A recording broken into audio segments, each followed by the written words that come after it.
En France, la République n'est pas seulement un régime institutionnel. Et s'il fallait lui trouver une date de naissance, je la situerais plutôt à Valmy, le 20 septembre 1792, avec le peuple en armes, plutôt qu'à la Convention le lendemain, quand les députés décidèrent d'abolir la monarchie.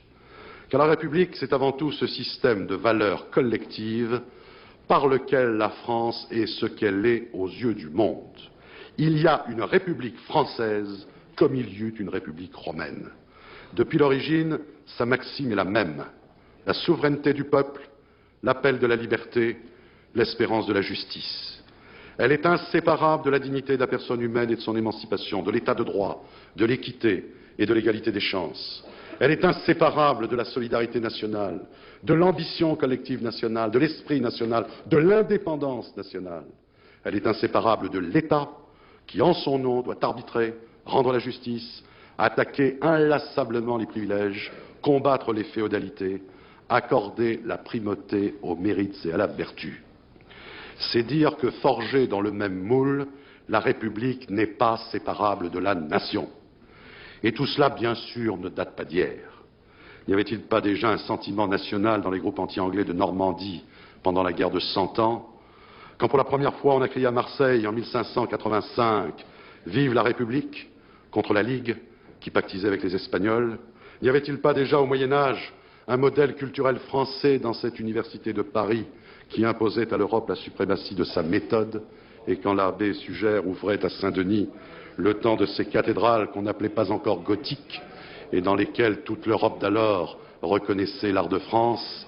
N'y avait-il pas déjà une volonté nationale chez Philippe le Bel quand il refusait de tolérer aucun État dans l'État, et chez le petit roi de Bourges quand il rejetait le traité de Troyes par lequel Isabeau de Bavière avait livré la France aux Anglais, et chez François Ier quand il signait à Villers-Cotterêts l'édit par lequel le français allait devenir la langue officielle de l'État?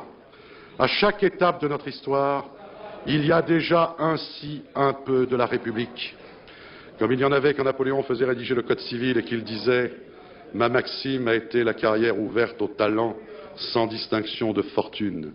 Il fallait passer par là pour qu'un jour il y eût vraiment la République et les philosophes et la Déclaration des droits et l'école de la République, pour que la France devienne ce pays si singulier dont Malraux disait qu'il n'est jamais plus grand que lorsqu'il parle à tous les hommes.